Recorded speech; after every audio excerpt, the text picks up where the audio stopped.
we've got a very close confidant to the KRAYS. Oh, Reggie Kray would like to see you. He tried to intimidate me. I shook his hand, gripped like a vice, and I could feel the blood coming out of my hand. I was never a yes man. Man, I would disagree and argue with him. The day that you showed any weakness, you're dead in the water. You go across him, you would threaten your family. Ronnie dived across the table, got this guy, and was trying to kill him for what he said about his mother. He said, I'm John Sutcliffe. I'm Peter's father. Rubbish what Tony was saying. That I was taken down to the east coast, thrown out to sea and weighed down and dumped. And he was blowing smoke in my face. If he does that once more, I'm going to knock him out that window. Who is? He said, Peter Green, founder of Fleetwood Mac. And he was very violent. I wasn't going to say he was a nice guy. I got on all right with him. But if Liam saying that, spot on. Ronnie said, who's that weird looking guy over there? Man actually said, he's the bone collector. Takes them up the Hoover Dam and chops them into Hoover Dam. Because everybody thought the KRAYS was 10 foot tall, modern day Robin Hood. No. Serial killer. So Ronnie Kray killed Marilyn Monroe. Did he say how he killed her?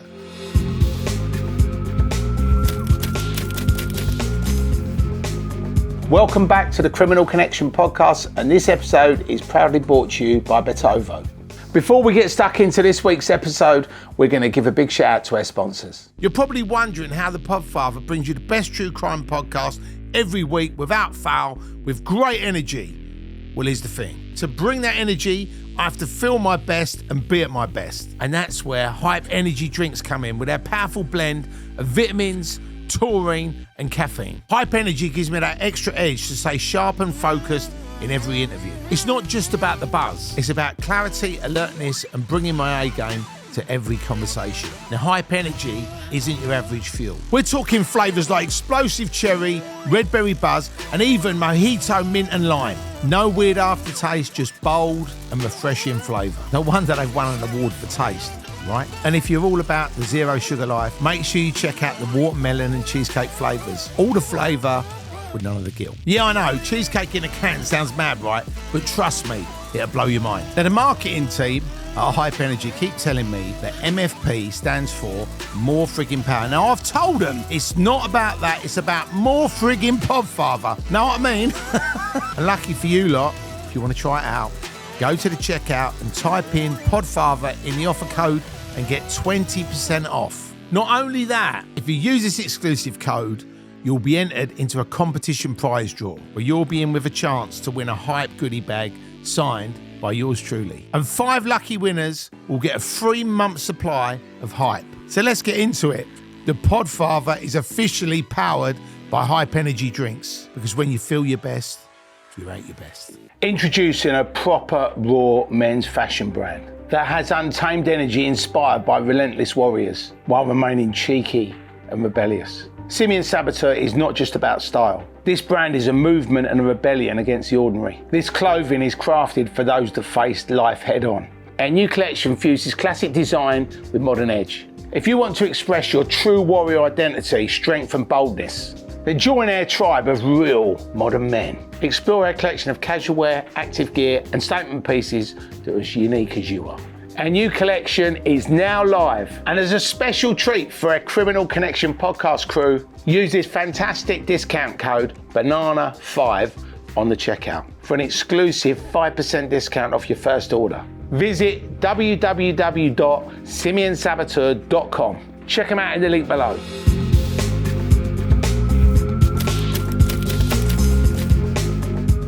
Welcome back to the Criminal Connection podcast. My name's Terry Stone, and today we've got a very close confidant to the KRAYS. His name's James Campbell. He's going to tell us and share with us some stories that aren't in the books and aren't in the films about Ronnie and Reggie and some of their crazy stories and exploits in their lives. So please put your hands together for Mr. James Campbell's in the house. Pleased to meet you, Terry. Good to see you, James. Do you know something? Before we obviously talk about the KRAYS, I'd just like to find out a little bit about you. You know, what you did as a kid and what led you into your sort of line of work. I was born in Scotland, a place called Arlington. And what was it like growing up in Scotland? Very cold. It was all right. Good. Yeah, I enjoyed it. Did you wear a kilt? And was you a real Scottish man, or was you? No, right, no okay. kilts. Right, no kilts. And from there, was you like an academic at school, or? I was okay, Yeah. average, but I wasn't a top scholar sort of thing, you know. So I got by. But what did you actually want to do when you left school? Did you have a... I didn't want to be a bus driver or anything like that. I didn't even think about it, you know. I just sort of let it take its course. And So what led you to London? I met my wife, who lived in London, came up on a holiday, and I met her, and eventually we got married on a Friday, and we came down to London on the Sunday. Right. When we left Scotland, came down to London, bought a house in Walthamstow, and then we moved to Essex. What did you do when you was in London? Did you have a job or did you just... Yes, I had a job at the London Electric Wire Company, and I was still living in Essex, and I got to know the neighbour, and he said to me, what do you do? I said, I work for a wire company. And I said, what do you do? He says, I'm a record producer. I said, okay. He asked me what I was doing next week, so he invited me up to his studio. And he said to me, I'll be in Studio 3. I went up there and got invited in Studio 3, and he was working with John Williams and Francis Markham, Sky. And I was there half an hour, knock on the door, and some guy came in with a tray of drugs, and he said, do you want any? We said, oh, no. And apparently he was an entourage of Marvin Gaye, who was in Studio 2, because Marvin Gaye didn't come in till late and record. Very kind of him to give everybody in the studio free drugs. Very kind of him. But Well, was this was the 50s or the 60s? no, this was, I would say, 60s, late 60s, 70s. Right. And then they weren't there, so we went into this. He said, I'll show you Studio 1, because each studio got bigger. 3 was small, Studio 2 was bigger, Studio 3 was massive. Opened the door, and straight ahead of me was this fridge with the Who's emblem on them. Oh, big drum kit was Kenny Jones rising up a big white drum kit. And then all Entwistle's bass, Roger Daltrey, he was microphone, and the guitarist, Pete Townsend. All his guitars was there. Rickenbackers, Gibson acoustics, everything. And I see it all, just watched the little twang on the guitars, and that was it. So we went home, and I'm sitting in my house, and I said to myself, I want some of this. So I started, the best thing to do is find a band and get them up there. So I started managing bands. And so I used to phone up a girl called Carol Clark, who was a news editor of the Melody Maker. And I would say, get little mentions in the Melody Maker about my bands. So I was reading the Sunday People, and her name came up. Carol Clark, friends of the KRAYS. So next time I spoke to her, I said, by the way, I said, I see your name in the newspapers. You knew the KRAYS and used to visit them and that. And Carol said, I was a bit pissed off because I didn't want my name in there, because obviously my employer, Melody Maker, would say, what's going on here, Carol? She said, by the way, do you think you could get a friend of Freddie, Ronnie and Reggie Kray's friend, a record card? I said, yeah, okay. So she gave me the details, phoned him up. So he came over, and Carol said, I'll meet him in some pub near Melody Maker in London. So I went there, sat there, I walked in there, Carol's sitting there. Hello, Carol. That's the first time I met her. I said, what would you like to drink, Carol? She said, a pint of lager. I went, she's my type of woman, you know. Right. And I said, this guy sitting next to him, I said, what would you like, mate? Just stared at me. Never said a word. So anyway, got the drink, sat down, and she was telling me all about Peter Gillette. And this guy sitting across from me, sitting there, and Carol sitting there, and this little round table. And he was taking a draw on his cigarette, and he was blowing smoke in my face. I was going, and he kept doing it over the conversation. He finished his cigarette, went to the toilet. So I said to Carol, if he does that once more, I'm going to knock him out that window. He said, no. He said, he's not well. He said, he's not well. He's not well, man. I said, who is it? He said, Peter Green. I said, who's Peter Green? He said, he's the founder of Fleetwood Mac. I went, okay. I said, what happened to him was when Fleetwood Mac was touring to Germany, he met these hippie type of flower type people in a commune. He said he was there, disappeared for 3 or 4 days. And what what he came back, he was a changed man because what drugs he was taking. He said, I don't know. And that was it. And I went, okay. And that was that. And eventually met Peter Gillette, some demos and all that sort of thing. And then I got my contract. His son, Liam, he was recently on the podcast, and he mentioned that his dad was an adopted son of the KRAYS, and I thought that was an odd thing, because obviously the KRAYS were in jail. I think there was a big newspaper article about it. Did that Carol actually ever say that to you? Did she say what his relationship was with the KRAYS, or was it just literally, can you help him get a record deal, and that was it? It was mentioned. That's all I'll say. It was mentioned. He had the label adopted son of Reggie Kray. Did he put that on the album or not, or the record? I don't know. I never see the album. Did you just do, was it just one track you did? Yeah, it was a single. Right. Just a one-off thing. Did it get in the charts or not? No. So Peter wasn't destined to become a pop star then? He tried. I think he had a record before I see the cover, and it was him dressed as in a boiler suit.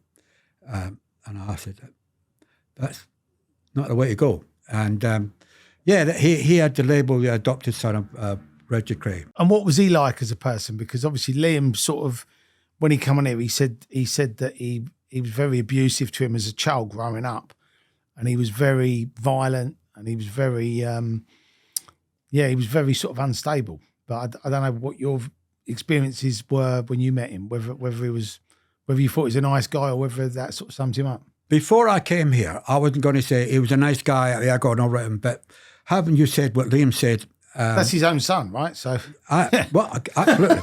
What I'm saying is, when I was coming here, I said I'm going to be. Oh, he was nice. He was the greatest singer, and I was going to say that. But he was the Luther Vandross of the '60s. Yeah, but if Liam's saying that, spot on. And when you did this like deal for him to get his record out there, was he unhappy with you because it didn't work, or did he just take it on the chin and just go, okay, just move on? That was a progress of recording it and taking to the getting it released. In the meantime, Reggie, Peter said, "Oh, Reggie Kray would like to see you."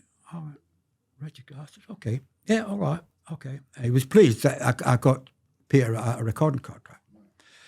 So he said, "Right," he got the VO. I said, "We're going down to Lewis Prison on a Saturday." I said, "Okay." So I had a couple of beers the night before, and I was a bit kind of hungover. And I said, "I'm going to meet this famous gangster." So we went down to Lewis, and me, Peter Gillette, and this other guy who we formed. I was brought into Progress Management. We managed Reggie and Ronnie. So that was me involved. And then I got the invite to get down to Lewis. So I said, okay. So went up these steps in the Lewis prison to the visiting room. And I turned around and spoke to him.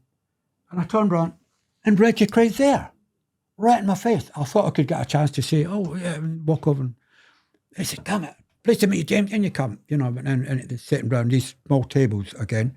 And I was talking this, that, next. And yeah, he was talking 100 miles an hour. And he said, "Oh, yeah, but the business to the Peter Gillette." And then he said, "Oh, James, go and get the tea." So I went and got the tea. Then I got and got a cup of tea for the three of us. Sorry, four of us. And then, and I was looking at, I was looking at Reggie Kray. I said, "Yeah, that's him." But when you're up close, you couldn't sort of take it all in so close. So that was it. And Reggie said, "Oh, would you like to meet Ronnie Kray? Ronnie would like to meet you." And that was it. So I went down to see Ronnie at Broadmoor. Lots of people have got different takes on obviously the twins. But what from your first impression of both of them, did they have like an aura about them? What was your sort of, and how different were they? I mean, they were twins, but even though they look the same, they're completely different, right? I would say chalk and cheese-ish. Right. But when I said, he was at the entrance of the visit room, and he said, "Oh, come down there." We sat down there, and he shook my hand. He tried to intimidate me. Right. I shook his hand. "Pleased to meet you, James.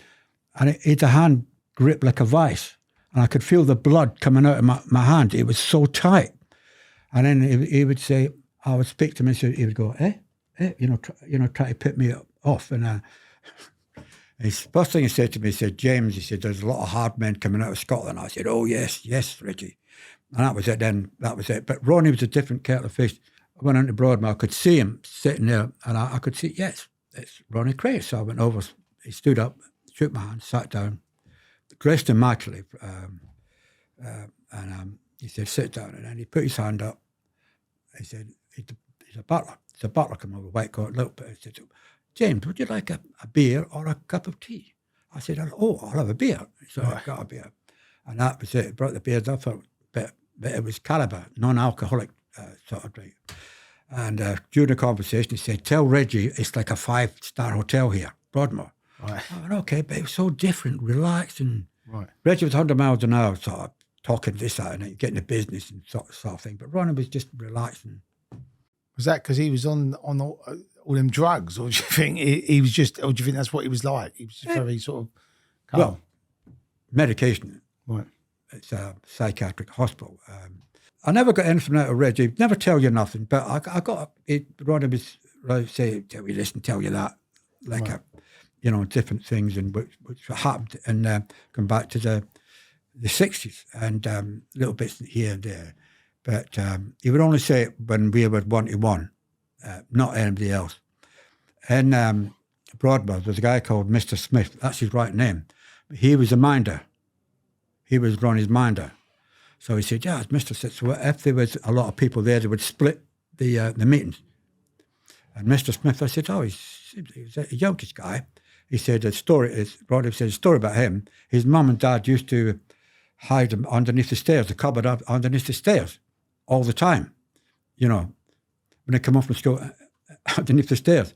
So when he grew up, he escaped the house, and he joined the circus. And I don't know what he did, because you don't ask him what he did, anybody in that position. So that was that. But that was the situation there. Yeah, it was quite relaxing inside Broadmoor. I don't know if it was the beginning of the 60s, but there was the thing where the Krays obviously wanted to get in bed with the mafia. They wanted to do stuff in the States. I mean, did Ronnie or Reggie talk to you much about the stuff they did in America? Ronnie did it eventually at the end of my involvement with me. He came out with some sort of serious stuff, which I was absolutely shocked.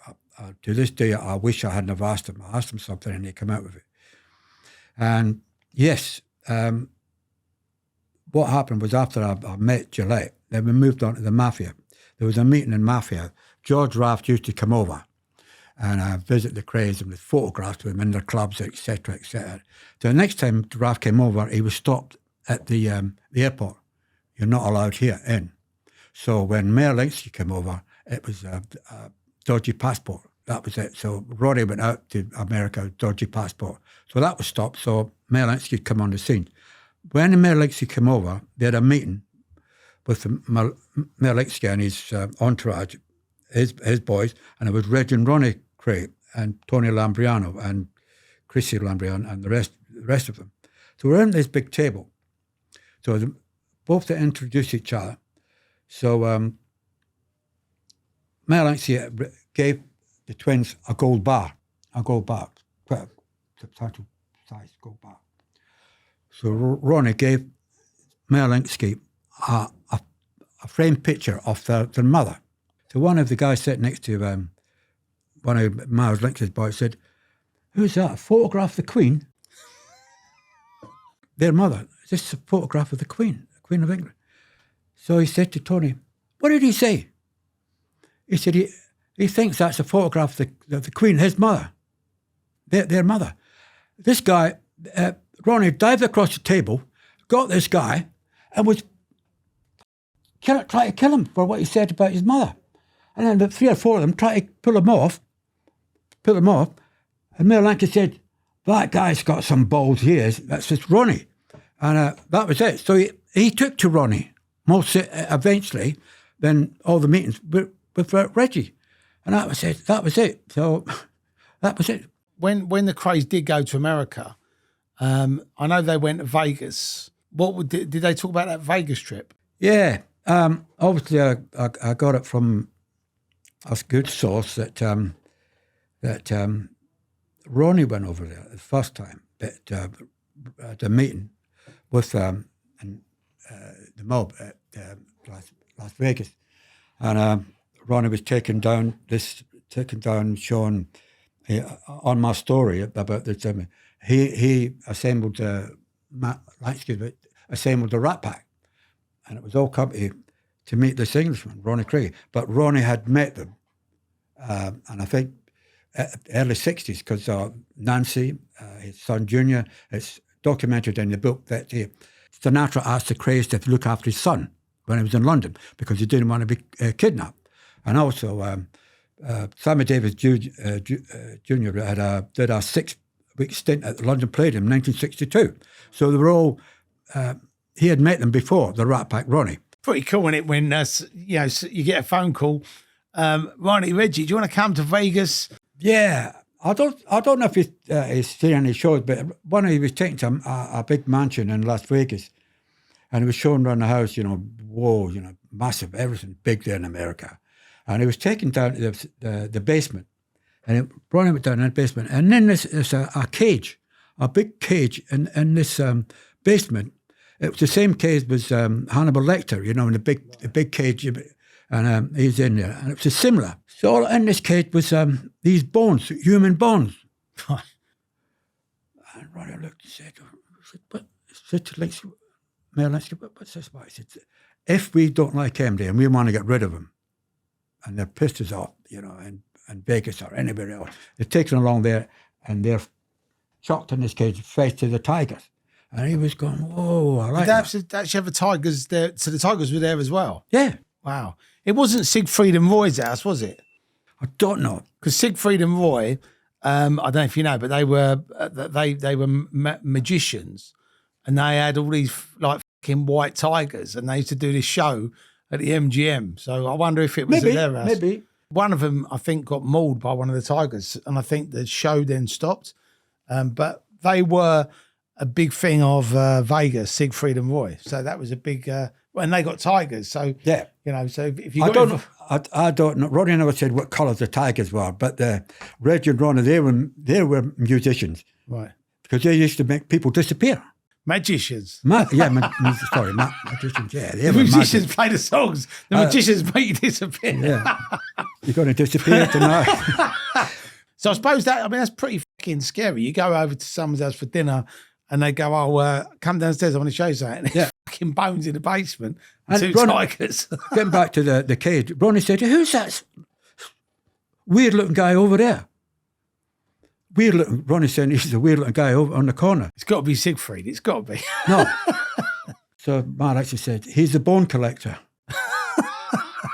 I love this, the bone collector. Bone collector is something out of, what do you call it, Stephen King novel, right. The bone collector. And I said, like you said, he'll collect the bones, not when they're wet, but only when they're dry. I said, okay. And his tigers are walking about, walking over these bones. He said, Meyer said, he takes them along, when he collects them, he takes them along the Hoover Dam and chops them into Hoover Dam, just outside Las Vegas. So I went, oh, he liked that. He came back to London and East End, and I don't think he told Ronnie about that. Right. But when I said to him, so was Ronnie and Reggie? They weren't there together then. Reggie? No, they were. This was when they were in prison. When he was in, Ronnie was in Broadmoor all the time, and Reggie was an all different prison, getting moved to different prison. But when was they in Vegas? Was it the pair of them? Just before they got sentenced at the But was it the pair of them? Or was it just no, one? Just one. Only Ronnie. Okay, Ronnie, right, okay. Reggie was loved up with when he came back with was it Francis? With Francis, but I'll come on to that later on. But the Vegas thing. So the first thing I said about Freddie Mills, the two documentaries in the BBC One, I said, well, I know about it. And so somebody put me on a reporter, and he put that paper in Freddie Mills. Reggie Kray shot Freddie Mills. Right. That was the first thing. It was in the in the newspaper. That was never any of the films or any of the books. He never admit that though, did he? He never admitted he shot. He never actually went out publicly and said I shot him, did he? Yes, I got to know through our contact that he did it. Yeah, but he didn't admit to it though with the police, did he? No. Right. So even though he did it, he never actually was tried for it. He never actually said to the police, "I did it." Yeah. Even when he died, he didn't say that, did he? When he died, he said he said the name of the guy who he killed, but not. He didn't admit to that. Jack the Hat, and it was this guy. So what happened was I told the story. I said Reggie did it. They looked at it. They went through their lawyers. Said this. Then it was printed. So Reggie Kray shot Freddie Mills, dead, Yeah. and with the Jack the Hat thing, the common knowledge of that was that obviously Reggie had a row with Jack the Hat at that party, and then obviously they stabbed him to death and rolled him up in a carpet. I mean, did he ever talk about that? Was that pretty much as it was in the film? No, on the film, what happened was there was a little run-in with Jack the Hat. He went in there and put a shotgun, shot it into the roof of the pub, and he was given money to do something. And he didn't do it. It was a bit of a nuisance, Jack the Hat. So eventually it came to that. And what happened was he was taken down to the flat, and Tony Lambrianou, I did his book deal for Tony. Introduced him to a publisher who was Cedric Jackson, Our Story. He left there, set up his own company called Smith and Jackson, something like that. And what happened was I introduced to Tony Lambrianou at the charity event I was doing. So I was there when Carol Clark ghostwrited Tony's book. When Carol Clark ghostwrited Bonfire, which is another book that he did. She ghostwrited that. So I was there when when Tony was telling Carol all about his involvement with the KRAYS, taking the body, getting rid of Jack the Hat in the carpet and all that. So eventually I was there and I was watching Tony. I got friendly with Tony. I used to drink with Tony Lambrianou every Friday night at the Florist at Bethnal Green, and we got to know Tony very well and became sort of kind of a mate sort of type thing. And Tony was looking back, reminiscing about what was going on, what happened in the 60s, and I could see it was painful for Tony to bring all this up in the past. And he said, "Oh, you can't put this in, you can't put that in." So I was listening to that, and then there was somebody else did a book with, which I won't name, was Charlie Kray, Champagne Charlie.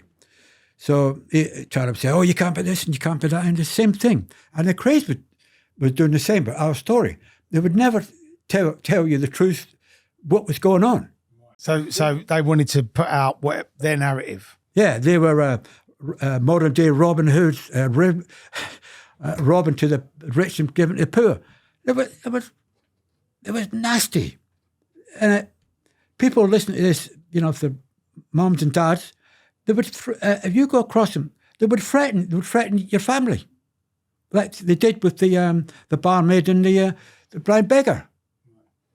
And when she walked into the Old Bailey at the trial, Reggie Ronnie said, "That's it, we've done." So Tony was telling this all about his book. So he's got the deal, and Reggie used to phone me quite a lot. I think I may have got a phone call from Ronnie once, and I only got one letter from Ronnie, but tons of letters from Reggie. At first I was looking at these letters and I said, "Oh, I can't get this." So I said, I think I'll send it down to Bletchley Park, and they will crack the code.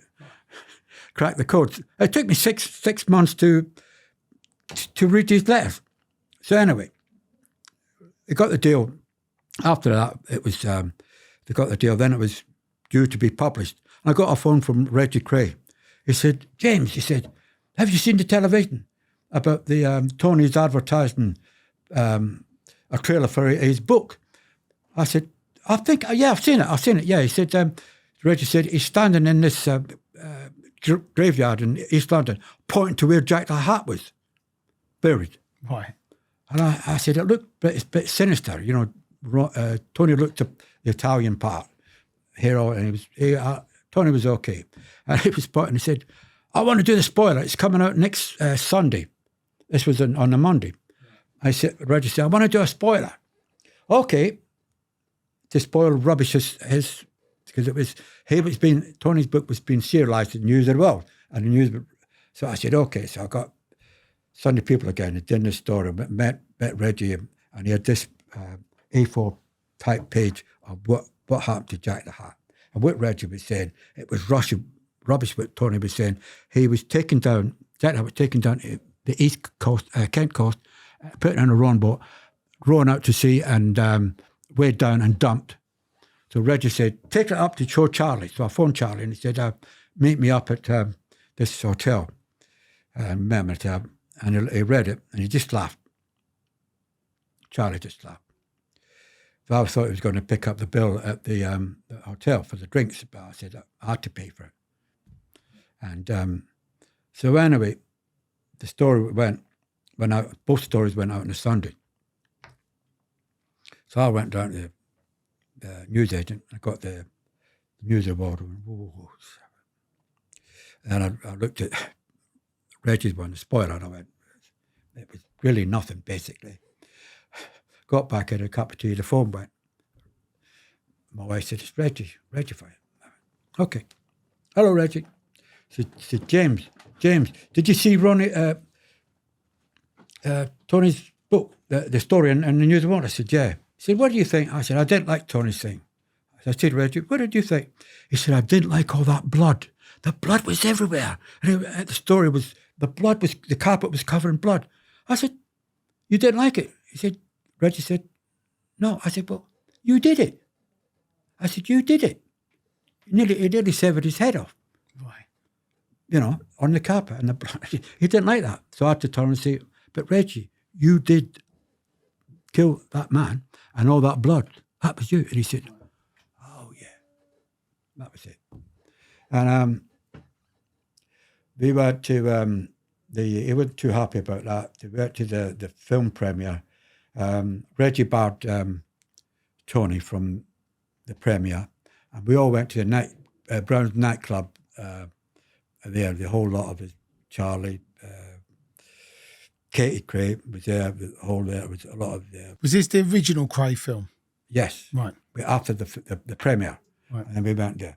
But it was all in the.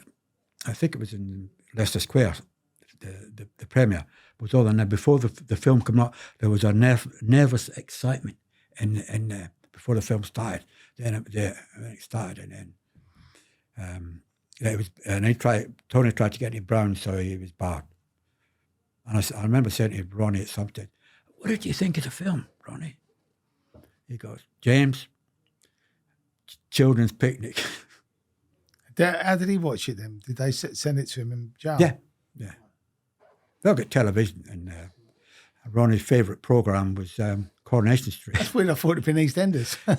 I think maybe it went on then. I don't know if it was on, but maybe I said to myself, he wouldn't take it. He tried to contact me, which I never did, but he said that was his favourite. Maybe he thought the cobble streets of Manchester was the same as cobble streets of East London, yeah. East London, but yeah, that was it, Tony, and that was it. What was Ronnie and Reggie's view on the film? Reggie didn't say too much, but Ronnie, when I asked Ronnie, he said, it's like children. He said, what do you think, Ronnie? It's a children's tea party. That was it. But the photograph of myself on the film set was a condition that Reggie made to the film people that he had a part in it. He had a small part in the film. That's why I was there on the day. Did he do a little cameo? Did they let him out of jail for that day? No. Charlie was there. He was, he was saying, "Oh, this is right," and that, the steam was right, and he was more or less saying, trying to capture what the film was all about. I spent all day there, and the film crew was filming up all day, and they only used 3 minutes of that film on the day on actual film. Yeah, 3 minutes a day. That's the most you get a day. That was it. Going back to before that, I was Carol Clark's. I said, I'm going down to see Reggie at Lewis. He said, I'm coming down. I said, I'm going to bring Tony Lambrianou down. Oh, Tony, yeah. I said, well, that was the first time Tony had seen Reggie Kray. I mean, Tony did 15 years. And I don't know how long I was at, maybe 5 or years more when Tony was out. Reggie was still in prison. So that was the first time Tony Lambrianou met Reggie Kray at Lewis Prison. And I was there with Carol Clark. And we went in there, and it was quite emotional seeing them meeting up after all these years. Right. And so we had the meeting. Meetings are only 2 hours long, so we left there. And Carol said, on the way back to London, he said, "Oh, we'll drop off and have a pint, James." I had a pint, and then we went along, and then we had another half a pint. I was driving, and then by the time we got to there, I was over the limit. I dropped off Carol Camden, and Tony at the Borough Market, and we were stopped by the police. Stopped, 2 policemen. Hello, where you go? I said, Borough Market. They looked in the back of the car. Tony Lambrianou's in the back of the car. They recognised him. Said, "Okay, mate. On you go." Otherwise, I'd have been. So I stayed at Tony's for flat for a long while. So we were off and then went home. But it was quite emotional seeing them. When we spoke, and we were talking about, I mean, really sort of deathbed confessions. Ronnie obviously spoke to you about some mad shit he did, where he was like killing people for the mob in America, and not just normal people, prolific figures. So, well, I'll eventually come to that. But what happened next when Ronnie came back from America? Said, Tony, he said, he didn't say what he'd seen, and he didn't tell Tony what he'd seen. All Tony said to me was he went back to America, and that's when I asked him that, and then it all come out. I'll explain that later down the line a little bit. So he said, came back and he'd see what had happened over there. And he said, Tony, he said, you'll have to get some other way to get rid of these bodies. He said, okay, I'll ask about it. And Tony asked him, he said, Ronnie said, I'm fed up digging these graves because you've got, and previous to that, when Tony was there, Reggie and Ronnie was digging his grave, and the killing fields of Essex, and they're digging away, and all this horrendous smell come up, and he was going, whoa, and they were going, whoa, nearly vomiting, and Tony was going, whoa. They'd come across a previous client who they buried, and that's why they stink. Previous client was a body. I mean, that was in the Goodfellas, but this happened in the 60s. The Goodfellas, I don't know where that was, but it was. Right. I mean, it's, people used to bury people, didn't they? I mean, that's the best way to get rid of a body, right? You bury them underground, and hopefully the earth consumes their bodies and nobody digs it up. Yeah, deep down in the graves. They used to go deep so they disappear. So did Ronnie used to dig the graves then? Yeah. I would have thought if he'd have killed that many people, he'd have got somebody else doing it. He'd have said, "Oh, it's spade, mate." Yeah, I can see that. Get one of the firm to do it, but they wanted to do it so that they made sure that the body was in the ground, not just half buried and it come to light again. They wanted to make sure that they were deep down. You did say to me when we spoke about this, you said, you felt that the Krays were serial killers. Is that the pair of them, or is that Ronnie? The pair of them. I got the pair of them. Did you actually count up how many they killed, or did they not really count? I didn't count, but you don't ask these things. How many? Oh, by the way, how many did you kill? Ronnie, come on, you're dying, mate. You might as well just tell us. Spill the beans. All I would say is that there was a lot. There was a lot, but she only convicted of for 2 murders, being the mad axeman, and they couldn't prove that, so that was 2. And then at the deathbed, Reggie admitted another one. Ronnie would never admit anything, but that was it. But It was George Cornell as well, wasn't it? The guy they shot in the face in The Blind Beggar. yeah, I don't know if I think he was just buried, sort of took along to the morgue and Yeah, because they just shot him and left him dead in the pub, didn't they? yeah, pretty And hell. that was a bit mad to do that in front of a pub full of witnesses. Exactly. Well, when you sort of look, I mean, I know it was a massive statement to make, but it was so crazy at the time. I mean, I can imagine, people hearing that story, and then you'd think, well, actually, I'm not going to say a word. Crazy days, in front of people in the pub, and in front of the mistake was the barmaid, who they threatened. They threatened the barmaid before afterwards, keep your mouth shut.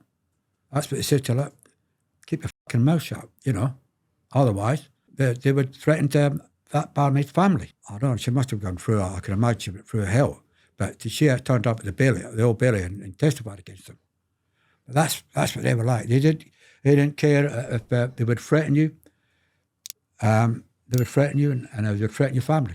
With the stuff with America for the mob, when did that actually happen? Well, first of all, before I'll come on to that, and I'll try to sort of pinpoint all things, all my involvement leading up to all these things. But getting back to Carol Clark, she was great, and she was a lovely person, and she used to take Debbie Harry, Blondie, and meet the Reginald Ronnie Kray. So she would go in. Carol would say, "Oh, you're over here on a tour. Right. You want to see Reginald Ronnie?" Yeah, took him in there, and all these different VIPs and rock stars. They were like a magnet for celebrities, weren't they? I mean, you always used to see them with Barbara Windsor, Photograph. George Raft. It was always like, and I suppose if you're a gangster or a criminal, you don't really want to be front page of the Sun or the. But or the Mirror. they had a great image. They built up this image. Try to Ronnie, but try to build an empire. I mean, he was doing this and that. He thought he was 007. I'm Ronnie Kray, license 0013, license to kill, gin and tonic, shake 'em while it's stirred, favourite colour, blood red, and favourite number, you've guessed 13. Right. Building houses in Nigeria, doing this and doing that, running it was just crazy. What made him want to build houses in Nigeria? That's a bizarre place to pick. Yeah, exactly. But that was been popular. Well, it's been documented in his books. You can imagine a picture of Ronnie Kray, big cigar, Nigerian property mogul, sitting next to the king of Nigeria. Yeah, right. Yeah, I can imagine that. But yeah, I mean, before that, I'd have bust up with Ronnie, and I'll come on to at Broadmoor. I was never a yes man. I would disagree and argue with him. And the day that you showed any weakness in front of either one of them, you're dead in the water. They would sort of intimidate you, which Reggie tried to do, but it didn't work. Got on to that. What happened was I fell out with Ronnie, and I'll come into that story. And never heard nothing. Then I got a phone call from not a phone call, a letter from Reggie who'd like to meet me at Medicine Prison. So I went down and met him, and Charlie was there, and chatting away. So Reggie said to me, "Oh, when you leave, have a drink with Charlie." Okay, yeah, and then the conference started next thing. Then this conversation kept coming up. When you leave, have a beer with Charlie in the pub. And I was on the verge of saying, I've had enough. I'm not interested anymore. And what I did with Ronnie at the end. So I went, had a pint with Charlie, half a pint with Charlie. Me and Charlie sitting these round tables again in these pubs. Can't get away from these round tables. So I went to the pub, came back, finished my beer, and I left, took a bit of shit up, went on the train at Maidstone. I can't remember anything from getting on that train to the next day at 7 o'clock. I got on the train and I didn't know where I was.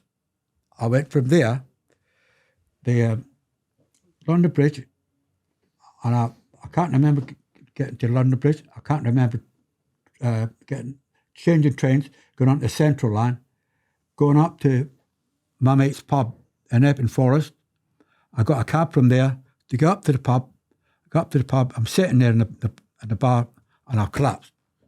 So my mate got me a cab, paid for it. I said, take him to where I lived in Essex. So I got there and I can't remember any of this. Right. I got out of the car and I stumbled and I was in this woman's garden on the street where I lived. I lived on the end, he lived at the beginning. So they phoned the police. The police come and picked me up, took me to their police station, and they know who I was because I got nicked for drink driving, you know. And then they got in contact with my daughter and my wife, came along, picked me up, took me home, put me to bed. I can't remember any of this. So the next day, my son met my mate who owned the pub in London. And he said, oh, your dad was a bit of a state last night. He fell over, but you get him home. So he came home and told me that I was up the pub. But what happened? Charlie drugged me because I knew too much. And I woke up the next morning and I felt like I was hit by a train, right, or a bus or a train, both.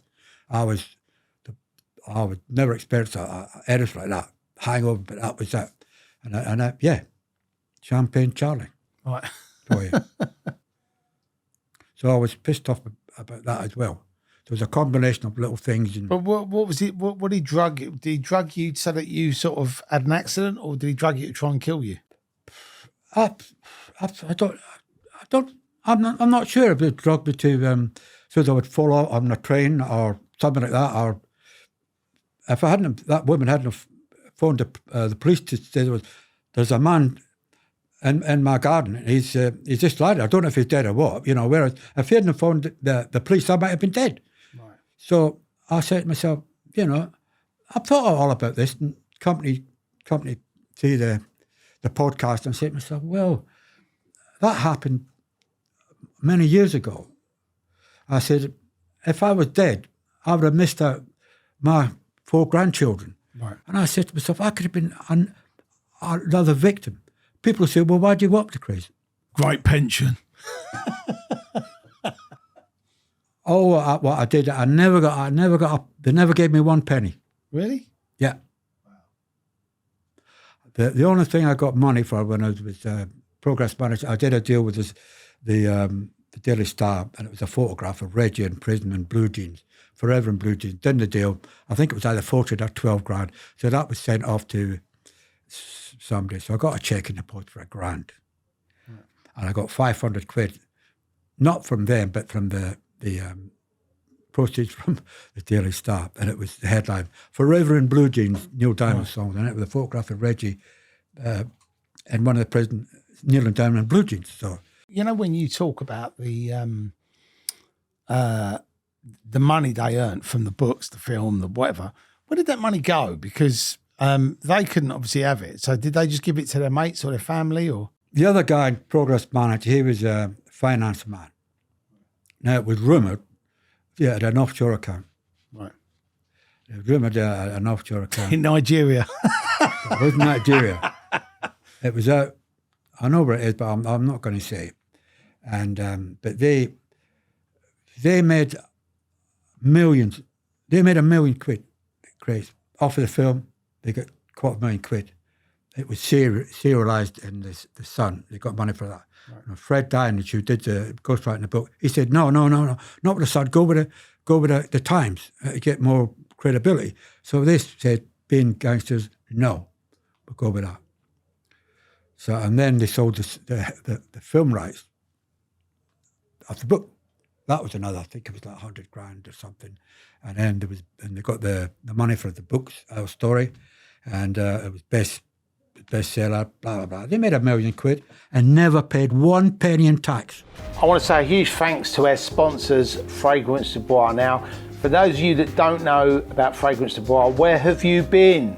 It is one of the leading luxury fragrances, only available in Harrods, Selfridges and Neiman Marcus in New York. They've got so many different fragrances for men, for women.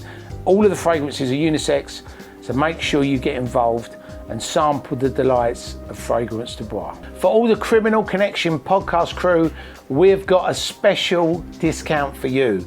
10% off. All you need to do when you click on the link below and choose your luxury fragrance is to put in CCPOD10 for the 10% discount. And all the things I did from get PR, running here, running there, and they never gave me. Somebody would write them a letter saying, hard luck stories, saying, this, that thing. They would say, right, send them this much and send them that money, and that was it. Did they pay you in art? Because they were both budding artists, weren't they? Yeah. I suppose I got I was kind of interested a little bit because I'm up in Scotland. Nothing of that happens up there. In Scotland, they used to roll the pavements up at 10 o'clock, and the pub would be shut at 10. And on Sunday it wouldn't be open. So That was a far cry from there to there, and come down to Southend when my kids was playground there, and it's great, when kids were there, but nothing like out there in Scotland. What was the story you mentioned when we was talking earlier about a pig farmer? Was that anything? Was that to do with the KRAYS, or was that something else? Ronnie came back from their trip to Las Vegas in a tiger, and they said to Tony, I need another way of getting rid of these bodies, Tony. Tony said, leave it to me. I'll have a look. I'll have a search about, see what can be done, rather than putting them in the ground. So Tony came back a week later. I said, I've got somewhere. He said, I think I've got somebody who'll do the job. He said, it's a pig farmer down in Kent. Okay. Pig farmer. So I said, yeah. So I got this book. They said one of their clients who took down to the pig farm. Tony took it down. Pig farm. He pulled up, pitch black. Went doo-doo. There was a light on this the pig farm, the door of the pig farm. He went doo-doo-doo-doo-doo. This guy came to the door. Little guy, kind of was bent over slightly, bald head, and he was like, he had a white apron on, covered in blood, and this black rubber gloves on, and this butcher's axe. Right. And when he pulled up, I could hear this thud, thud, thud, thud. And he looked in and he said, Ronnie, Tony said, fuck me, it's Nosferatu. It was the spit of Nosferatu, the vampire. And that could have been his reincarnation. Baby, but it scared Tony. He was just telling me, he said, whoa, I said, whoa. He said, he never said much. He said, bring it in, put it on the slab. Okay. He said, Tony said, the next time it was down there, do, and no answer. He brought his window down. He heard the squeals from the pigsty, this pig squealing. So he went down in the pigsty, and this Nosferatu was on his knees, and he had these young piglets. He was knees, and it was up there. And Tony was watching. He never said nothing to the pig farm. And he squeezed the ball bag of the young male pigs, and he had a scalp in the right hand. Off with the balls, threw them into the pigsty, and the mother ate them. Why? They eat anything. I don't know why. Well, no, I thought you told me there was a... Yeah, there was a so reason. anyway, Tony said, and he said to himself, I can't believe this. So he said to the pig farm, why did you do that?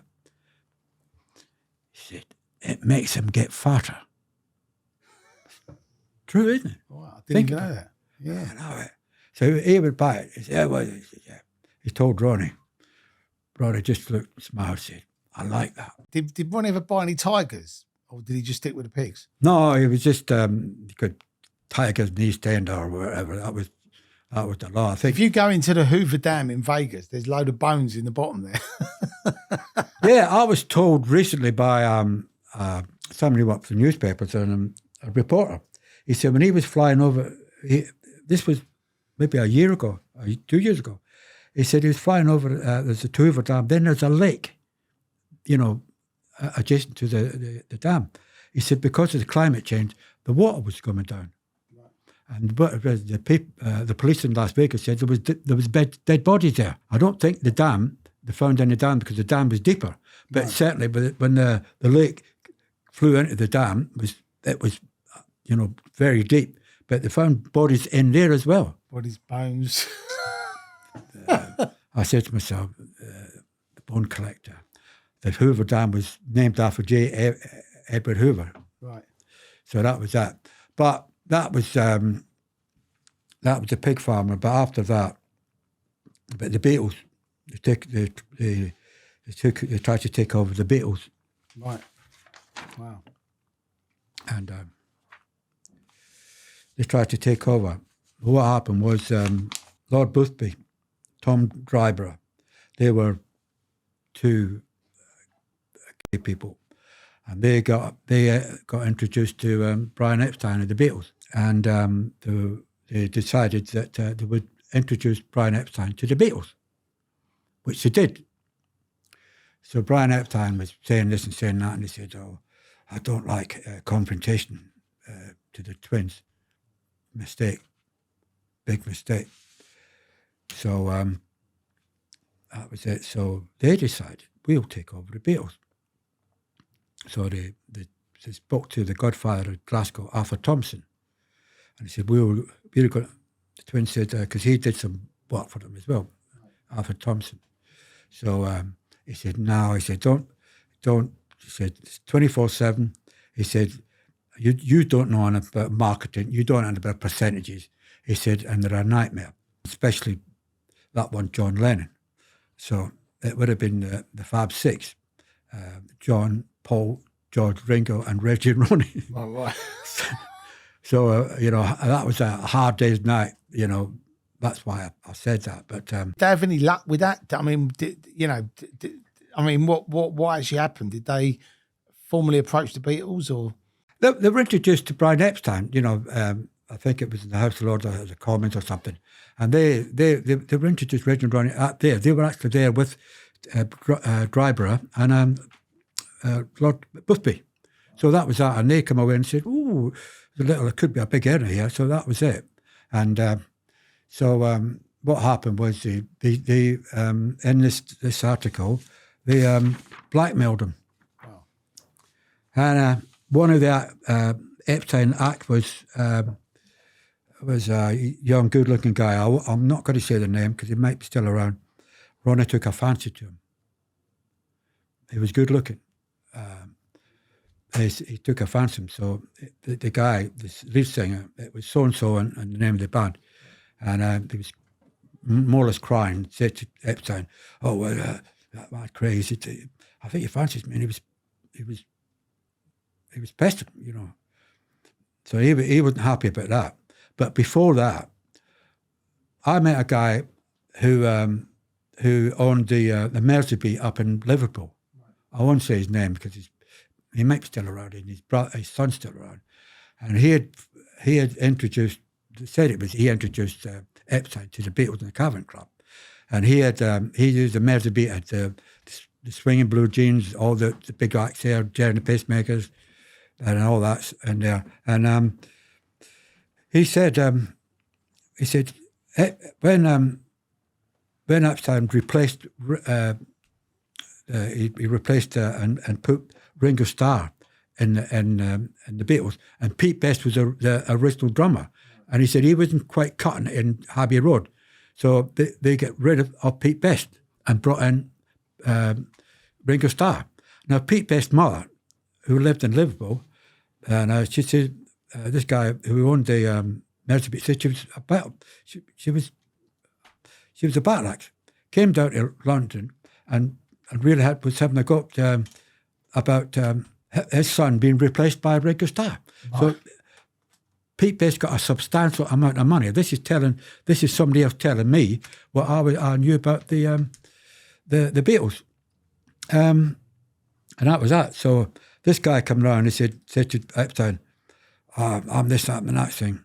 So the Krays went round and said, Cilla White, we're going to rattle her feathers. Cilla White. So that was it. So, and he was quite shocked. But Cilla Black's not a real name. Oh, it's Cilla White. Cilla White.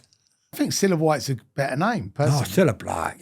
So I think, maybe you think that. But so the registrants, we were going to rattle her feathers. I'm not going to say what other things I was going to say about it, about what we were going to do. And I went, fuck it. So that was that. And he was terrified. You can imagine, I met Reggie and Ronnie on the run, but I would have thought meeting the two of them, it's like,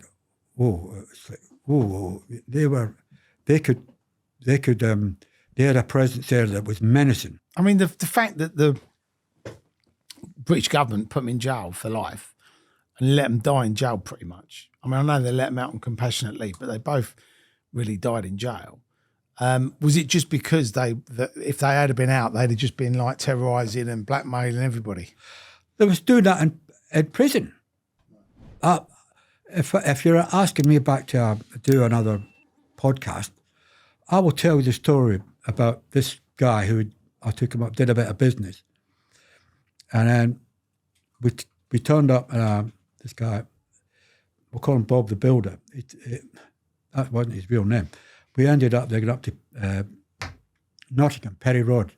We went up there and Bob's Bentley, black Bentley, white leather, drew into the car park at Middleton. Done the deal.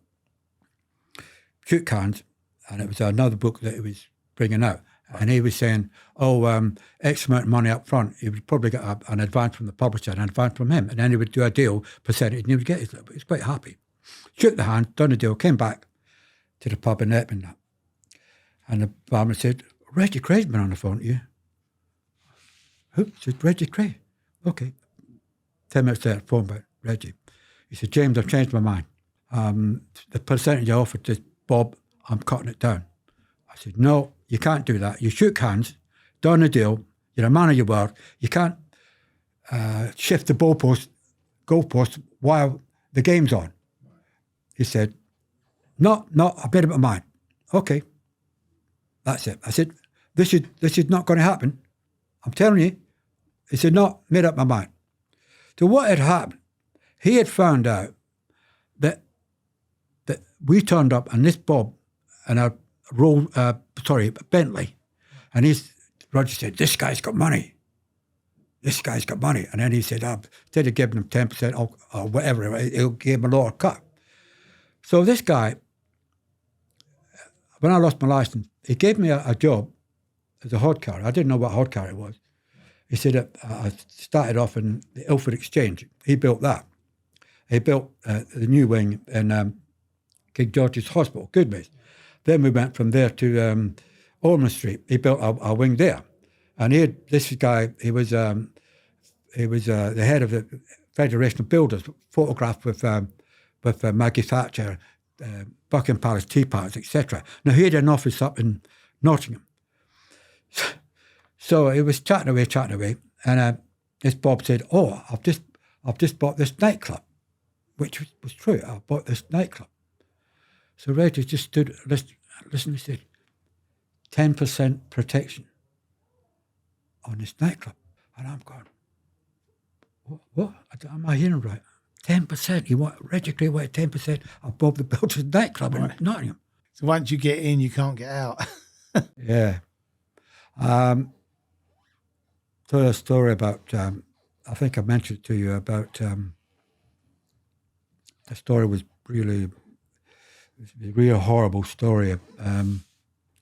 Randolph Turpin, a boxer, he was used to frequent the nightclubs and rub shoulders with Krays. So did a lot of other people.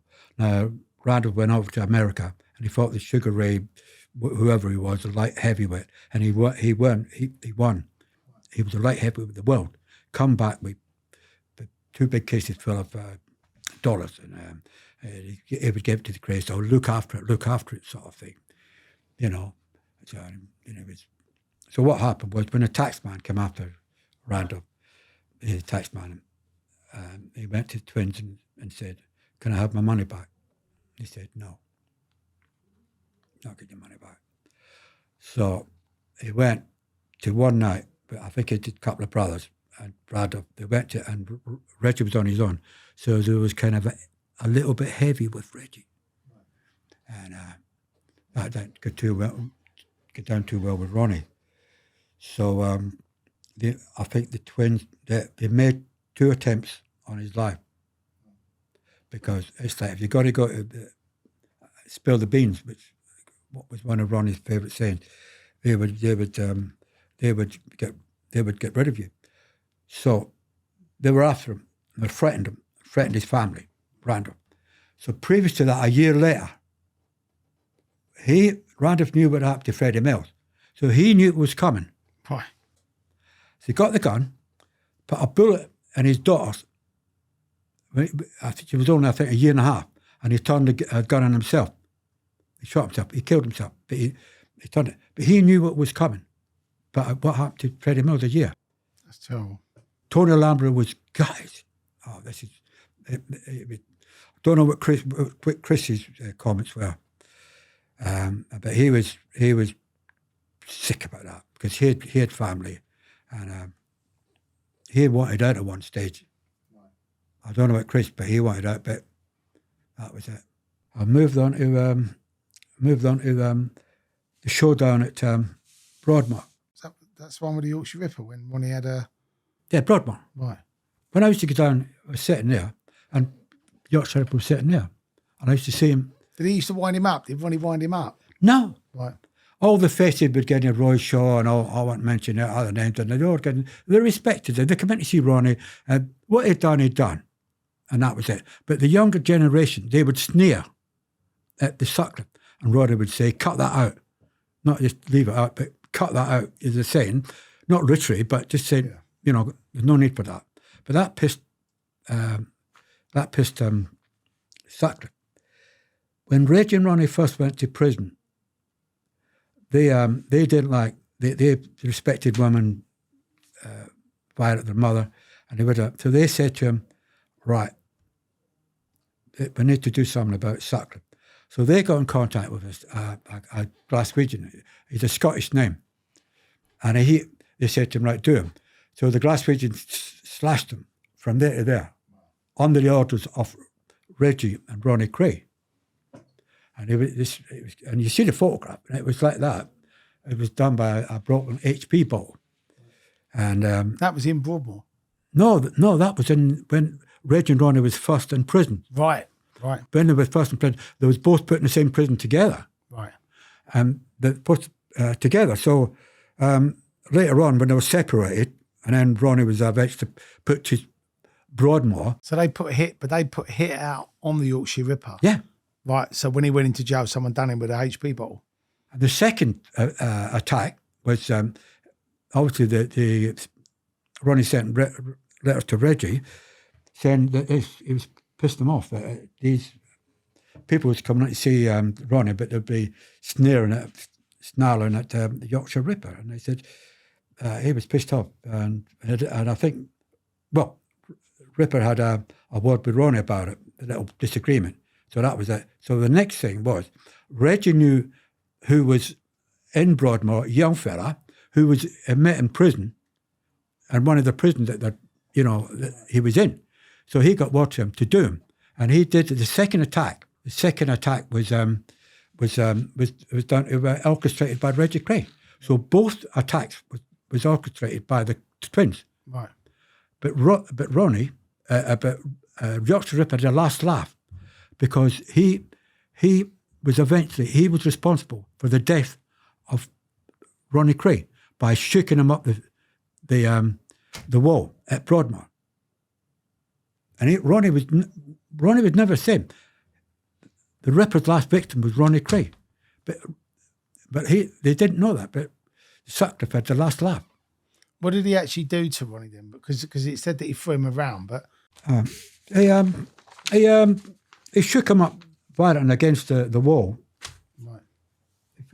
Oh, there he is. Ripper tossed Kray around like a rag doll. Right. So, and he punched him about the head, and a good few times, and then the strip was blood coming out his ear and his mouth. Ronnie never recovered. Ronnie never recovered from that because he never came sick in his life. So that was that, and he went downhill after that. I went down to see him, and I was taking the News of the World wanted to do a story, and I was the same as Reggie first, and then Ronnie. Now, the reporter I knew, he was a young reporter who worked for a news agency down somewhere. Well, we used for some of the Kray stuff, so I knew of him. And he then moved to the News of the World. And I said, I knew him. So he was coming down. Now, Ronnie, for some unknown reason, was waiting for this guy. It was in there, before you get to the meeting place, and I met him there.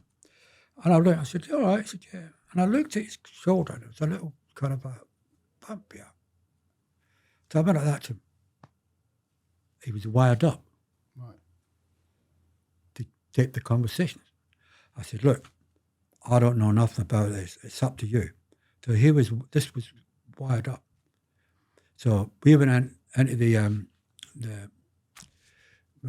waiting room. Ronnie, he looked a bit pensive. So, yeah, all right. I said, yeah. I said, where's Kate? Where's Kate today? I've given her the day off. Quite sharp. And I went, okay. And Ronnie was looking at the entrance of the door to come into the waiting room. And this guy came in. I won't mention his name because he is a journalist. He does pop up. He's a freelance, and he does pop up now and again in the newspapers. It could be any paper. And I said, oh, so-and-so, yeah. So he comes in. Stood at the doorway. Ronnie said to me, James, this is not going to work. He'll be all right. Came over.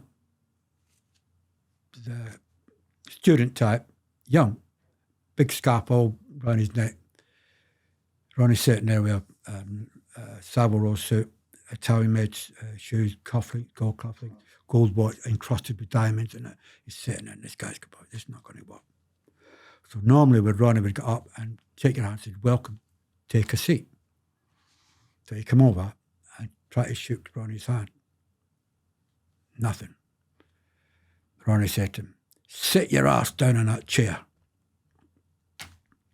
He sat down.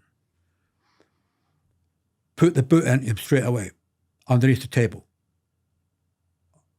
And he said, and 3 or 4 times, underneath the table, he was giving this reporter a good kicking. And he gradually gone white, the reporter. So Ronnie said to him, what's this about takeaways and rent boys? That's all he said to him. What's this about takeaways and rent boys? Boot. He said, me and my brother, we went, 20 grand, now fuck off. So he went over to Mr. Smith's table, and there was another chappie who we went both to see Ronnie, and he was sitting there. So, and he said, it was all over the place, it was white, young kid. He said, can I sit down? To Mr. Smith, he said, no. So one of the screws took him out the broadband. I was hoping he'd still be there when I got on to say, all right. But he had all this in tape. And that was that. He was fired up. So I said to Ronnie, maybe it was the wrong time, but he was fired up. The adrenaline was gone after, but he was attacking us. But it was something like spaghetti, a fistful of dollars, when Freddie was shooting these guys, back says, bang, and you go like, oh, whoa, this. Anyway, so he was. So I said to him, Ronnie, you went back to America.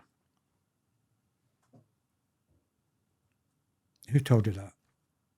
I said, Tony. So Ronnie said, Tony Lambrianou? I said, yeah. Where he was pumped up and the adrenaline was gone, I don't know, but he said, yeah, he said, I went back. He said, John F. Kennedy was having an affair with Marilyn Monroe. And I've gone, what? Say that again. He said he was having an affair and he was a bit worried. He said she was a bit, I don't know what, but she was just changed, it was a different. She was apprehensive and it was a loose cannon. She said, I thought I was, John F. Kennedy said, I was frightened that she would tell all about our affairs. So he was wondering about that. And so he spoke to, JFK spoke to Peter Lawford, because Lawford, JFK was his brother-in-law, Peter Lawford. Right. So he was telling him about it. He said, JFK said, I'm a bit worried. Can you give me advice? Or can you help the section in any way? He said, I'll try, because I'll try it, So what happened was, Lawford told Meyer Lansky about it, that the affair of JFK and Marilyn Monroe. So Lansky said, the best we get rid of her. And he said, what? Get rid of Marilyn Monroe. Then we've got a hold over JFK, the President of the United States. And I'm saying, I'm trying to change it. Ronnie, I'm trying to change the subject because I don't want to hear anymore. It's lovely weather outside. Yeah, exactly. Oh, it's cold out there, something. Oh, what was that you were talking about? Wasn't having none of it. He was on a roll.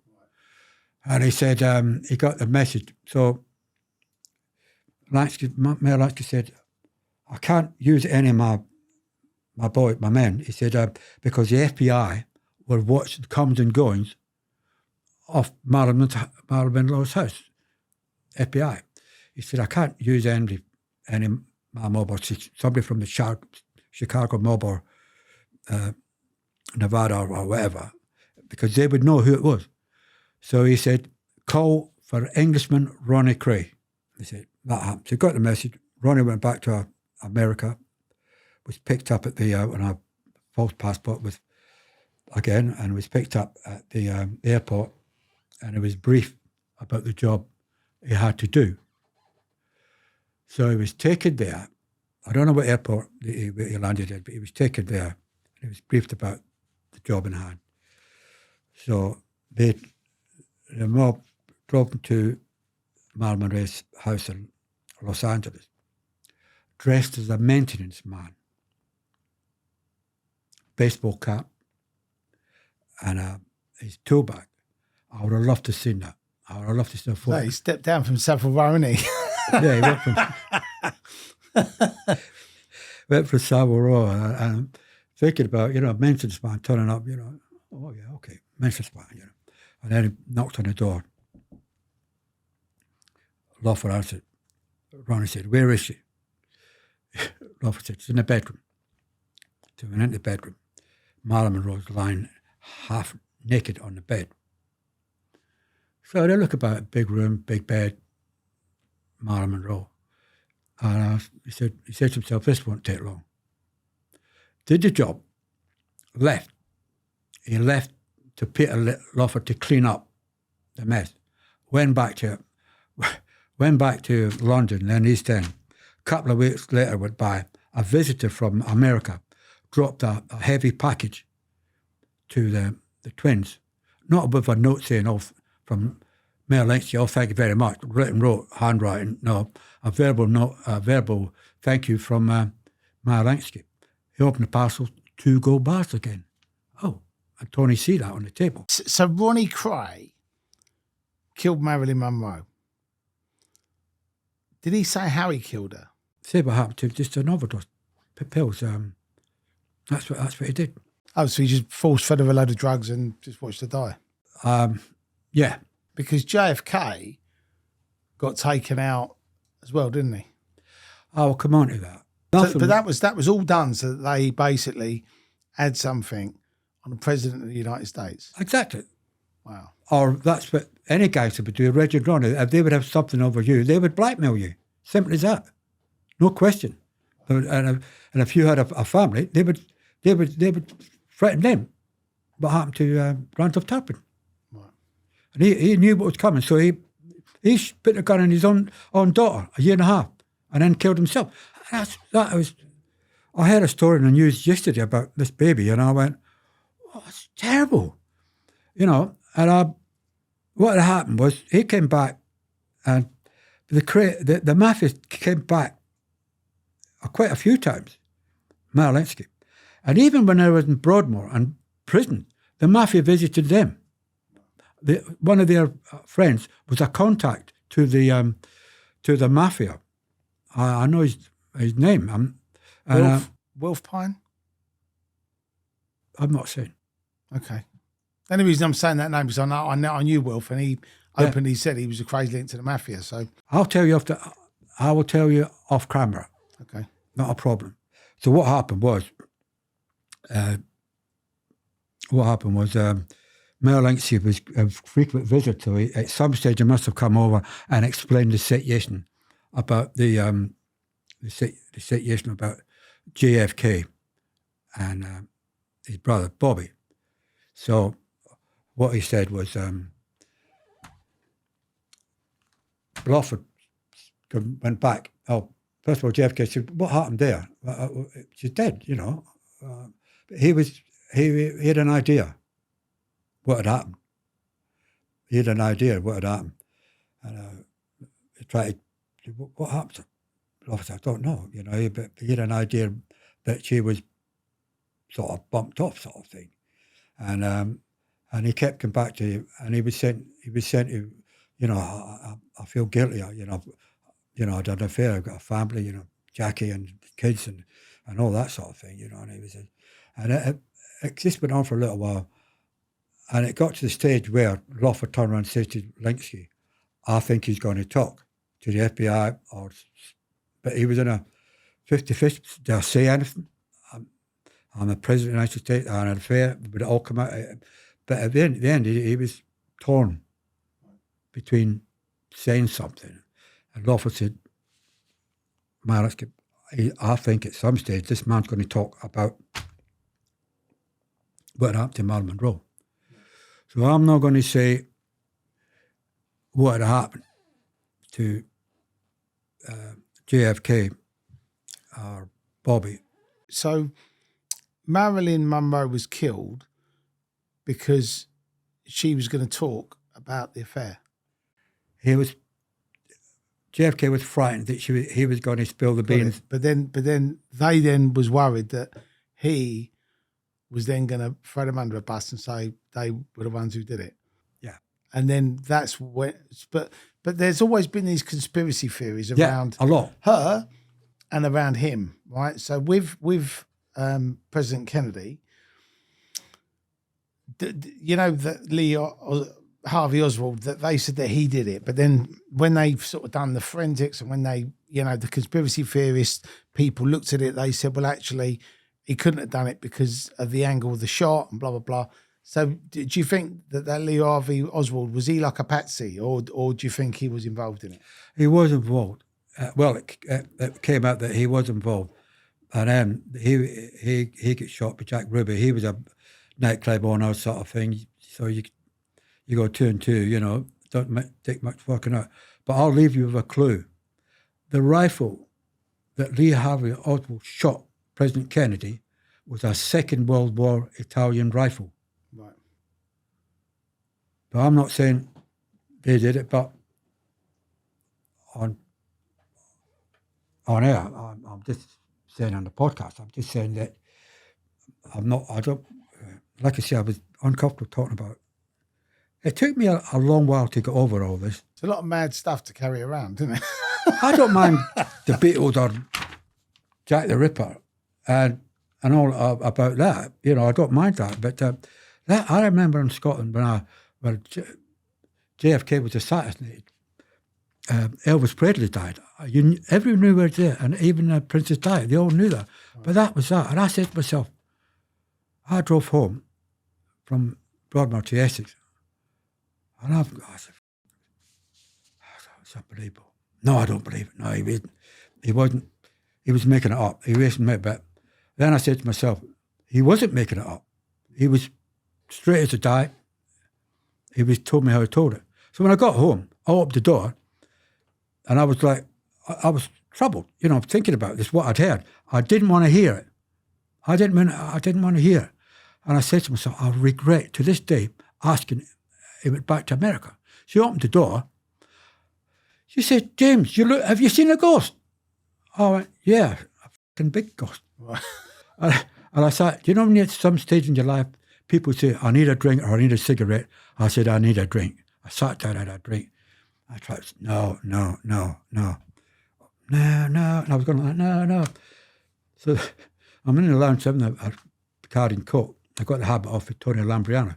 And I was going, no. So she came and said, you sound like...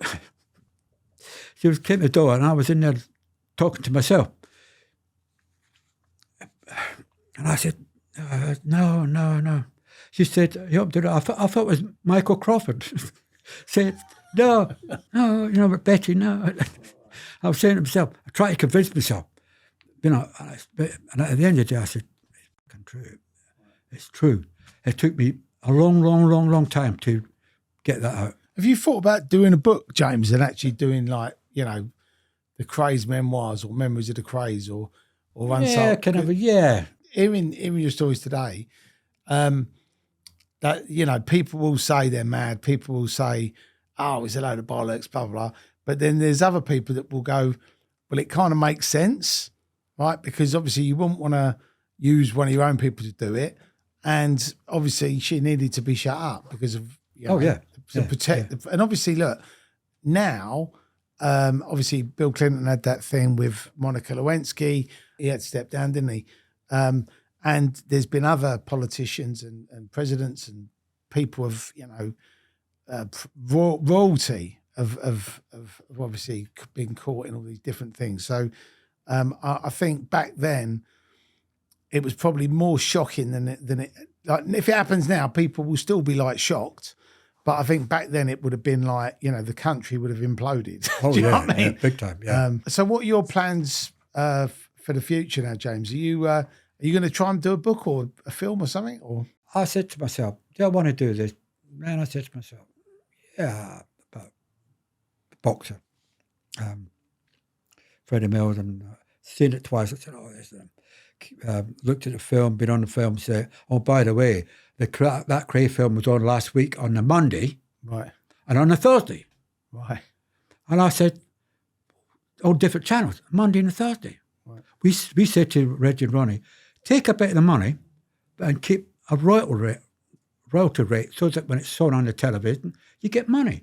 But the gangsters, show me the money. They don't want anybody. They wanted the money. But getting back to that, yeah, it'd be nice. I said, well, I could have been on the grave. I was a victim. Reggie and Ronnie, who they killed, they were victims. Yorkshire Ripper, who he killed, they were all victims. And I was a victim. I could have been a victim. But my wife, my children. So that's why. And I went, yeah, get the record straight, because everybody thought the KRAYS were 10 foot tall, modern day Robin Hoods, and robbed the rich, gave to the poor. No. Serial killers. 2 of them. At the end, I'll tell you a story. I'll say this, and I won't go any more about this story I'm going to tell you. I will tell you off camera. I went to the once, and it was the Silence of the Lambs. I told you about Diane Simpson. Yeah, that story. Well, I'll fast forward onto that. On my travels down to there, before all this happened, I was at Broadmoor, and I don't know what time, what year it was, because it was 35 years ago. I should see Sutcliffe there when I first started. I said to myself, that's Peter Sutcliffe. I've never seen the blackest hair, and anybody. You know, you see somebody dyed their hair black, you say, that's black, but this was black, especially here. So he sat in the next table. I never talked to him, but then he said, Ronnie, on one occasion, some of the occasions I went to see Ronnie, there was an elderly a gentleman sitting there, quite tall-ish, and then there was a younger person sitting to Sutcliffe. So I didn't know who they were, but I had them to eat, and then I went down there and was waiting there, and there was someone from News of the World. So the News of the World was sniffing round these two people, these two guys, elder gentleman and brother. So I known what had happened before with a Sunday People guy naming Diane Simpson, and then what if this has happened? What if this has happened? I said, and I knew previous that somebody else was taped, and this guy was from the News of the World. It wasn't the same guy. Right. So I approached these two guys. I said, okay, hello, I'm sorry to interrupt you, but be careful what you say to this man. He's from News of the World. Oh, thanks. So I was late going back in to the visiting area, and I was in about 10 minutes. I went in there. As I'm passing Sutcliffe's table, he gave me the nod. Thank you, because they must have said, oh, this friend of the KRAYS. Okay. So later on, the next visit, they were there. So they came over to me in the kind of waiting area before we went in. They introduced themselves. He said, I'm John Sutcliffe. I'm Peter's father. He said, thanks for what you said. And then the other guy said, I'm Carl Sutcliffe. I'm Peter's brother. So we would like to keep in contact. Here's my details with both. So I went, okay. So I, excuse me a minute, I'll go for S. Name and address and phone number. Both in Bingley, phone numbers. They used to call me and they were saying this, that. What they tried to do, Sutcliffe tried to do a book deal. Because he was seeing all these people coming in, you know, reporters, people, rock stars and film stars, who you probably know who they're involved in. I'm not going to mention any names, but I'll show you their phone numbers and their names in this book, my black book. I seem to have lost the paper. It used to be leather. Like a cream book. No, cream. Black. So they set out this manuscript, Sutcliffe from out to his brother. It was confiscated. The authorities, Mr. Freddie, they confiscated it. So I said to I got to know that I think it was Carl said, we had this manuscript, a rough idea. So I said to Ronnie, if you want to send something out from Broadmoor, you're going to send it to something, you don't want it to confiscate, what do you do? He says, James, you put a legal, he said it's legal, a legal document, and then they can't touch it. So that was that. That was it. Now, if I'd come in and say to you, oh, by the way, I got, Peter Sutcliffe's father. I've got his brother Carl. You would say he's fucking, it's a load of bollocks if you don't mind, my friend. And then they'll say, but there it is. I'm the only man. I will say I was the only man. I don't know about what he'd done with 13 murders. I don't know. 13 murders, I don't know. All I know, the day he was born, I was told by his father, all the way through, he was a teenager, and right through to when it happened. I know exactly why it happened. There's a guy called David Wilson, he's a criminologist, he's a kind of a psychiatrist. I always see him on the program about, he was like, for example, Jeffrey Dahmer, he did all these murders, but nobody knows why. But I said to myself, he would like to talk to me because I could tell him all about his upcoming when he was born, right through to He did all these murders, and I know what triggered them off. Carl blamed his father, and his father blamed his wife, Sonia.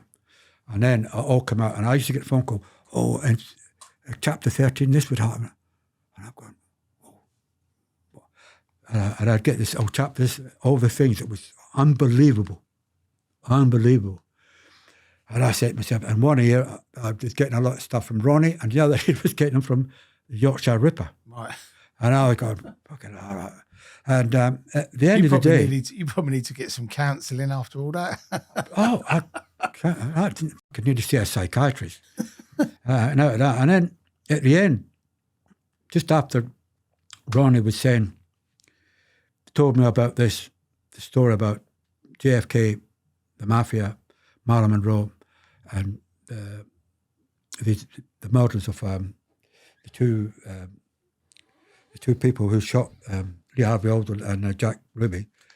And I said to myself, he's kind of said, at the end, it was high after the assault. It was high, but at the end, it was low. I think the adrenaline was coming out, and he said, it was like us. We got to the top of the hill at our game, and then we went down the hill. He said, and the Kennedys, their story is something similar to our story. That's the last thing he said, our story.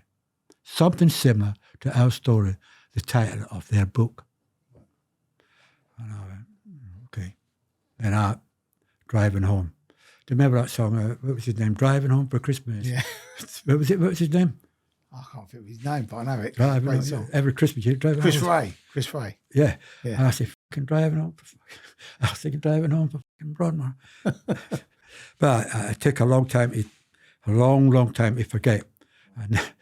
But when I go home tonight, after I've done this, it'll take me a couple of days to get over it. And they say time is a great healer. It's true. Going back there when I first heard that.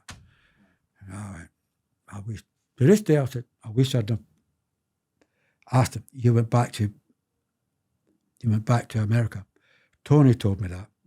But Tony, I said, what did you get back to America, Tony? I don't know. That was it. I said that. Whatever I said that triggered while he was at, nobody was there. Katie wasn't there. So she had the day off. And that was said. I love it. Well, James, listen, thank you so much. Oh, and that, before I go, there was, down in Bloodstead, there was a guy who was, I forget his name, I'll just try to think a minute. It was Harry Roberts. He'd have run up with Harry Roberts. You know who he is. He was the police killer, wasn't he? Yeah. Big bus stop down there. That'll be our next podcast. Right, okay. Look, you're getting everyone excited with the... When you start, I'm a bit like Ronnie. When you start, there's no stopping you. There's no stopping me. I'm a bit like Ronnie. Well, not like Ronnie, but when I start, and I'll go home and I got a taxi here. I was here, by the way, 10 minutes to 1. And I said to myself, I'll get the cab back, you know. It was nice. It was nice coming back here I used to bring my children here to the little fun fair, you know, years when they were little kiddies. And I said, I'll go back in the train. I said, I wish I missed that bit out. But when I start... Don't worry, we can always do a part 2, James. I'm like a runaway train. Right, brilliant. But James, I just want to say thank you so much for coming on. Thank you, mate. It was so good to hear your sort of stories. And I mean, it's given me a lot to think about. And I think our audience will like listening and watching this show. And, you know, I think they'll be messaging me saying, when's part 2? We want to hear about Harry Roberts. Well, the thing is, I've left little bits out that I could say about the mafia. Right. And I asked Ronnie, what was it like killing one of the most glamorous women in the world, lying half naked a bit? I've kept that out about the mafia, different little bits. And I've given you the bare bones. Right. Brilliant. But if there is a book... Yeah, it'll be more in the book and even more in the film. Exactly. Brilliant. Well, James, thanks for coming I've left the door open. I like that. Thanks so much for tuning into the Criminal Connection podcast. James Campbell, what an amazing guest with some unbelievably crazy stories to get you thinking. That book will be a must read, and the part 2 will be coming soon. Thank you so much for tuning in. Thank you, Betovo, for being our sponsors. And make sure you tune in next week. We've got another exciting guest. And make sure you like, subscribe, and tell all your friends about the Criminal Connection podcast. And we will see you on the other side.